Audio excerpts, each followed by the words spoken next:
how are you all today? Because just recently I went to the Albuquerque Museum for the second time. I've been there once before, and I thought I'd say what I thought the best of the museum was. So, just to start off, this is 2023, and this is while they have the dandelion, the Journey West exhibit. So, I won't be doing this previous special exhibits or special exhibits that are happening, like, maybe at the time you're watching this. But, while I went there was the Dandelion Journey West exhibit. And, the piece that spoke to me the most there was the Chicano Power March from 1973 that he took in New Mexico, because I am Chicano, and I think it's really interesting that, they had, like, even in New Mexico, the state, like, that most people consider quote-unquote Mexican, is they still have to do power marches for people who are Mexican and raised in America. And then, there was the next piece that I thought was really interesting was Elmer Schooley's Hot Country made from 1983 to 1985, because it was massive, and it was absolutely beautiful, and it had so much detail, and it was oil on canvas, and oh my god, it was just gorgeous. And then Connie Fox's Bright and Restless as Flags from 1985. That piece. I can't even say anything about it, because it just takes my breath away every time I look at it. It's so beautiful. I love it so much. If I could meet Connie Fox, I would take the chance to. I just love the colors and the composition of it and everything. And I'm an abstraction artist myself, so it just hits straight in the heart. It hits where it hurts. And then there's the Nora Naranjo Morse native, with Queen Sang, and I thought those statues were absolutely gorgeous. They were pretty big statues, and they just looked so beautiful, and I loved them so much. I'm so sorry if I butchered the name, because I know I did.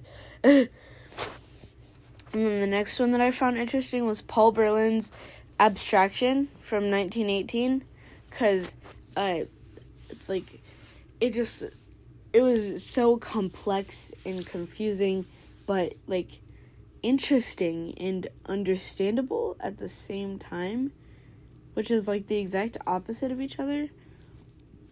But it was just absolutely beautiful. And then my dad especially found this one interesting. Paul Pluntka,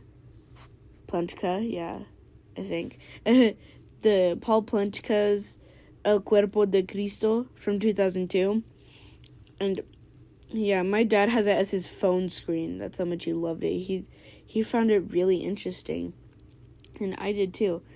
And then, one of my favorite pieces in the whole museum, Raymond Johnson's Carlsbad Trilogy, because, it was just so beautiful. I loved all the colors, and I loved how they were different. I loved how they were different colors, and the different compositions of the canvases. Like, it's not one continuous line. All three of them are different, but they're all of the same place with the same colors and the same inspiration, and it's just breathtaking. And then I don't know if I said it, but that one was 1928. And then the coyotes. Let's just talk about these coyotes for a second. So there's Tom Palmore's Survivor painting from 1995, and Felipe Archuleta's the coyote statue from 1977, and they were both amazing. The statue especially was really pretty. I really liked it, even though, like, that's not an art style that a lot of people like, but I liked it especially. And then the painting, when we went there the first time, there was a museum guide who pointed out to us that the eyes follow you on the painting. When you look from, like, one area, the coyote's eyes follow you, and it's like oriented, so it's a landscape and a portrait, and it's just, oh, it's beautiful, and I love it so much. I love the colors of the landscape, especially. The landscape is something else. And then now let's talk about the pots they had, and all of these were in the native exhibit. So there's Laura J. Gachupin's, I'm sorry if I butchered that, owl pot, CA 1980. And I just really loved how cute it looked. It looked adorable, and I loved it. And then there was Carol V. Hill's incised jar from 87, and it was with the owl pot, and I also just thought it was really cool. And then Robert Tenorio's jar 87. I think this is the one that I like the designs on. If not, it's the one after this. But the Lonnie V. Hill's jar 94. It was just like the jars were awesome because I do really love pottery as well as painting and drawing and all of this other stuff that I do. I do really love pottery, but I don't get to talk about it as much because I don't have a kiln and I don't have a pottery wheel and I don't have the clay so I don't get to talk about pottery much. But they had some really nice pottery, and it was really interesting. And then, last but not least, the Corridor Conqueror. I don't know why I called it that. Luis Jimenez Progress 1 from 1974. This statue immediately caught my attention both times going into the museum. I'm pretty sure it was the eyes of the animals because the eyes of the animals are red, but it was just giant, and it was in the middle of the hallway, and it was just gorgeous. I didn't really know what else to say about it. It was just a very, very gorgeous statue that had deep meaning, and yeah, this whole museum was absolutely breathtaking. I would go back a million times if I could. All the art pieces and everything were gorgeous. So that's the best of the Albuquerque Museum. I hope you guys enjoyed it, and be sure to stay, because after the outro, I have bloopers. So if you would like to see all the bloopers, then stay.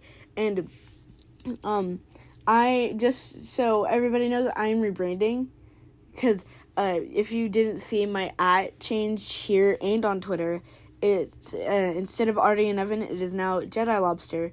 And I'm trying to get that changed on Twitch. That'll be changed as soon as I can change it. Because they just recently changed it to Artie and Evan from my last rebrand from a different name.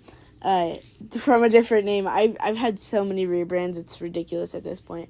I am going to California soon, so I will be the vlogging about that on my trip, and I will be editing and stuff while it's supposed to be sleeping in my hotel room. Anyways, I love you guys.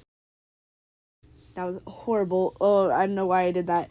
I love you guys. I will see you guys later. Bye!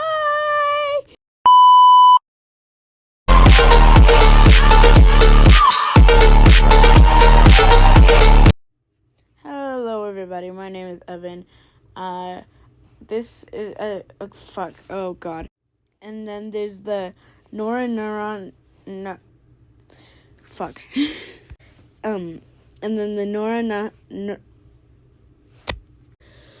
frames. Wait, and then he moved. The coyote's eyes follow you. And this isn't a blooper. This is just a little N-word. I am starting a podcast. It is called Screws Loose on Air on YouTube. So yeah, be prepared for the first episode of that to be out. It's going to be uncut, unedited, and kind of funny. So if you like that stuff, go ahead and go watch it. Go listen to it. No, not watch it. It's not a video. Well, it is a video, but it's not. Whatever. Go listen to it. Screws Loose. It's called Screws Loose for a reason, if you couldn't tell.